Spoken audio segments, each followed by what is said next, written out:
Cinta bagian dari keyakinan. Apa pembuktiannya? Nikah. Sayang bagian dari keyakinan. Apa pembuktiannya? Perhatian. Takwa itu disebutkan 115 kali setidaknya. Terbagi dua amalan. Ada terkait dengan Allah. Ada terkait nanti secara sosial, hubungan dengan makhluk, khususnya dengan manusia. Terkait dengan Allah itu wujudnya berupa ibadah ritual. Bentuknya nilai spiritual. Salat, puasa, dengan bacaan Al-Quran itu bagian dari takwa.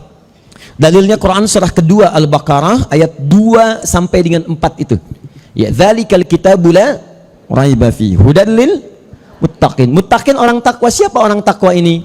Maka dijelaskan di ayat selanjutnya. Alladzina yu'minuna bil ghaib. Lihat pakai alladzina yang tadi. Alladzina yu'minuna bil ghaib, orang-orang yang beriman yakin dengan Allah walaupun tak nampak dalam pandangannya. Jadi kalau kita meyakini sesuatu yang tidak nampak itu iman namanya. Tapi kalau meyakini sesuatu yang tampak ilmu namanya. Ini apa? Spidol, karena terlihat itu ilmu namanya. Tapi kalau saya katakan ini apa? Nah, tidak ada apa-apa, kan? Tapi kalau misalnya saya katakan ini ada A dan ibu yakin dengan itu iman namanya.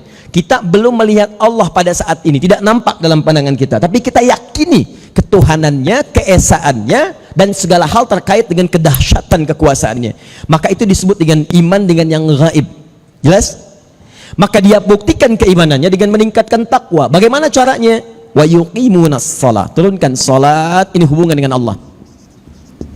Di iman itu butuh pembuktian. Apa buktinya iman? Salat. Sama saya sering katakan, setiap keyakinan itu butuh pembuktian. Jadi kalau ada semua teori terkait dengan keyakinan, yakin, percaya, itu selalu butuh pembuktian. Cinta bagian dari keyakinan. Apa pembuktiannya? Nikah. Sayang bagian dari keyakinan. Apa pembuktiannya? Perhatian. Anda sayang terhadap anak, maka buktikan dengan perhatian, perawatan, pengarahan, dan sebagainya. Nah, kita yakin dengan Allah, apa buktinya? Kata Allah, buktikan, saya perlu bukti. Bukan hanya klaim saja. Maka diturunkan kemudian ibadah-ibadah untuk membuktikan yakin kita dengan Allah. Ada salat, ada Al-Quran, dan seterusnya. Nah, saya mau tanya dulu pada ibu sekalian sebelum kita teruskan materi kita yang pertemuan yang lalu. Maaf ya, maaf. Hari ini ibu pernah nggak punya catatan semua jenis salat yang pernah ibu kerjakan dalam hidup selama ini? Tapi saya mau tunjukkan sesuatu yang sangat luar biasa. Dan orang tua ini pasti akan mendapatkan bagian pahalanya. Karena itu dalam ilmu hadis, kalau ada orang tua bisa memfasilitasi anaknya sehingga jadi sosok yang berguna di masa depan, itu nanti nama anaknya akan dihilangkan nama ayah yang disebutkan. Contoh, ibu pernah dengar Ibnu Abbas? Ibnu Abbas itu nama aslinya Abdullah. Kenapa disebut Ibnu Abbas, dibuang Abdullahnya? Ibnu anak laki-laki, Abbas ayahnya. Ya. Kenapa dibuang kalimat Abdullahnya? Ingin memberikan pesan bahwa anak ini tumbuh menjadi sosok yang berguna di masa depan, bahkan pakar di bidang Al-Quran karena peran orang tuanya.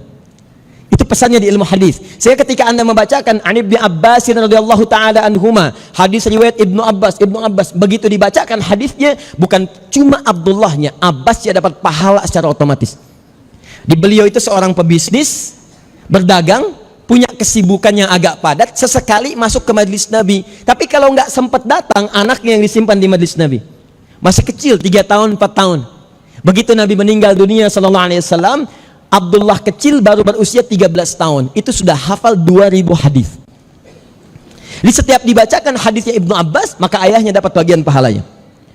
Maka Mu'adz tadi yang Mesir hafal Al-Quran. Kemudian setelah hafal, bagus sekali makhrajnya, bacaannya, sehingga mengundang decak kagum seorang reporter dari Kuwait datang.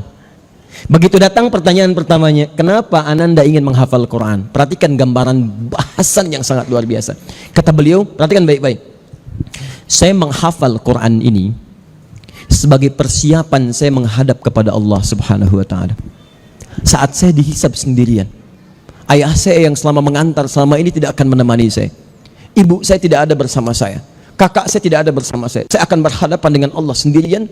Tangan saya bergetar, kaki saya bergetar, dan akan saya katakan pada saat itu, Ya Rabb, Ya Rabb, jika memang bekal saya belum cukup untuk mendapatkan ridhamu sampai dengan saat ini, Maka saya telah berusaha menghafal Quran sampai tiba di sini. Mohon kurangi hukuman saya saat ini dengan Quran yang telah saya hafalkan sampai detik ini. Jika memang bekal saya belum cukup untuk mendapatkan ridhamu sampai saat ini, saya telah berusaha menghafalkan Quran sampai dengan saat ini, sampai tiba di sini. Maka kalau itu belum cukup untuk mendapatkan ridhamu, tolong kurangi hukuman saya. Maksudnya kalaupun saya mesti ke neraka belum cukup, tolong kurangi siksaannya dengan Quran yang telah saya hafalkan sampai saat ini.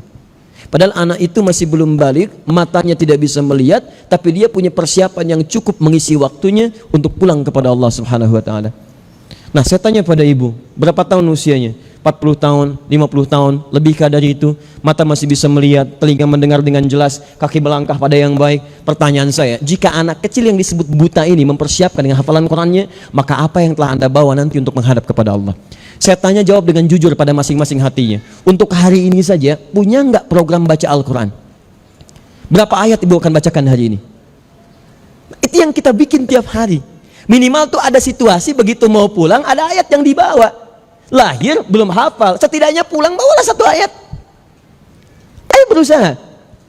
Seperti seorang perempuan yang punya kegiatan menghafal Quran, baca sepekan harus satu juz, sepekan satu juz, dan tidak tahu kapan dia pulang. Begitu sedang di ruang tunggu, akan menunggu pesawat yang membawa itu, dia menghatamkan Qurannya.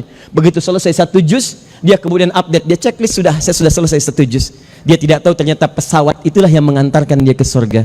Jatuh pesawatnya, tapi statusnya sudah diupdate di hadapan Allah dengan status yang tinggi. Hari itu dia khatam satu juz Al-Quran. Coba ibu tanyakan, asar nanti mau di mana, maghrib di mana, nanti tahajud mau bangun jam berapa, hari ini mau berapa ayat Al-Quran dibaca, berapa yang dihafalkan, hari ini infak mau di mana, hari ini saya sudah berbuat baik enggak ya dengan yang lainnya. Yang kedua, ini mohon maaf sekali, jangan-jangan sholatnya rajin, puasanya bagus, tapi bahkan saat kesini pun dengan orang tua masih ada masalah, dengan suami masih ada persoalan, dengan tetangga belum terselesaikan, dengan teman belum ada yang cair. Maka hati-hati, setiap orang sholat, orang puasa, orang haji yang melakukan ibadah-ibadah yang bagus secara ritual, rumusnya di hadis Muslim, jika dia punya persoalan sosial, maka ibadah itu akan otomatis pahalanya dipindahkan pada orang yang tersangkut paut itu. Misal ibu ikut taklim hari ini, begitu keluar misalnya, pahalanya dapat. Saat keluar Anda membicarakan orang yang tidak ikut taklim, itu siapa sih yang pakai kerudung tapi nggak mau ikut? Iya ya, terlampau soleh ya, iya kelihatannya begitu, jalannya aja seperti itu. Oh, bisa. Itu ketika ibu bilang demikian, pahala ibu taklim langsung pindah ke orang itu, padahal dia tidak ikut. Datang satu orang, siapa itu, kelihatan dari jauh, iya nggak nyangka ya, nyangka. Tuh, ibu yang di sudut kemudian melihat, alhamdulillah saya tidak. Kenapa bu? Alhamdulillah saya tidak. Tidak kenapa? Tidak seperti orang itu tuh yang bertiga tuh. Itu seketika pahala pindah. Nah, maka perhatikan pesannya. Ini pembuka untuk mengantarkan pada apa yang kita bahas sekarang. Nah, kata Allah, kalau Anda diberi kesempatan untuk hidup, maka maksimalkan, bikin kurikulum ini aja, nggak usah tinggi-tinggi. Buat normal, orang lain makan, kita makan. Orang lain minum, kita minum. Tapi bagaimana caranya makan itu melahirkan pahala, minum itu melahirkan pahala. Yang bawa ikhwan antum bekerja, yang lain juga kerja. Coba bagaimana setiap kita melangkah itu ada pahalanya.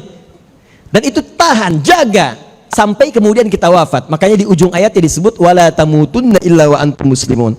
Muslim itu patuh, taat, tunduk. Tunduk ya pada ketentuan ini, patuh ya, taat.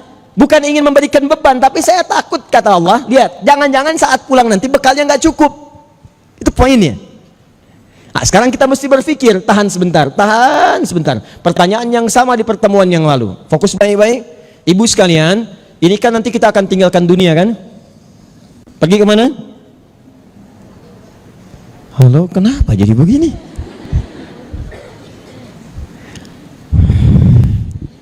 Kita akan meninggalkan dunia. Pergi kemana? Ke akhirat. Mampir di alam kubur. Kubur itu tempatnya, pemisahnya disebut barzah. Afala ya'lamu idza bu'atsa rama fil qubur bainahuma barzakhul la yabghiyan. Kemudian pindah ke akhirat. Ibu ke akhiratnya mau kemana? Lihat sini ya, ada akhir, ada akhirat, itu beda. Kalau akhir, ujung sesuatu, ujung sesuatu yang masih ada terusannya. Kalau saya katakan begini, tolong jalan ya sampai dengan batas pagar Masjid Al-Murabbi, itu akhirnya. Tapi setelah batas itu bukankah ada jalan yang lain? Ya, itu akhir namanya. Tapi kalau kalimat akhir ditambah tak di ujungnya jadi akhirah, seperti ini ada taknya, maka itu artinya ujung dari sesuatu yang sudah tidak ada pangkal lagi setelahnya. Nggak ada lagi yang lain, sudah pas mentok di situ. Kenapa disebut dengan akhirat? Karena setelah itu tidak ada tempat bepergian lagi, tinggalnya di situ. Karena itu alamnya disebut dengan abadi. Alam abadi ini cuma punya 3 tempat. Satu, surga, jannah. Kedua, neraka. Ketiga, antara surga dengan neraka, namanya a'raf. Lebih tinggi daripada surga dengan neraka. Dari sisi tempat bisa mengamati ke surga dan takut mendengar di neraka. Jadi kalau ada jeritan orang neraka itu takut pengen minta ke Allah, cepat saya pindahkan ke surga. Ya Allah, pindahkan ke surga ya Allah. Maka dengan rahmat Allah dipindahkan dia ke surga. Tapi setelah proses hisab selesai. Proses hisab itu kalau berlangsung sehari sama dengan 1000 tahun ukuran dunia. Nah, ini yang beramal saleh, ini untuk yang beramal salah, ini untuk yang punya pahala, ini untuk yang punya dosa. Kalau yang ini 50,009% saja cukup masuk ke sini. Tapi kalau yang ini terbalik, maka dia akan dicuci di sini. Kalau ini 50, ini 50, maka dia akan tinggal di sini sampai proses hisab selesai.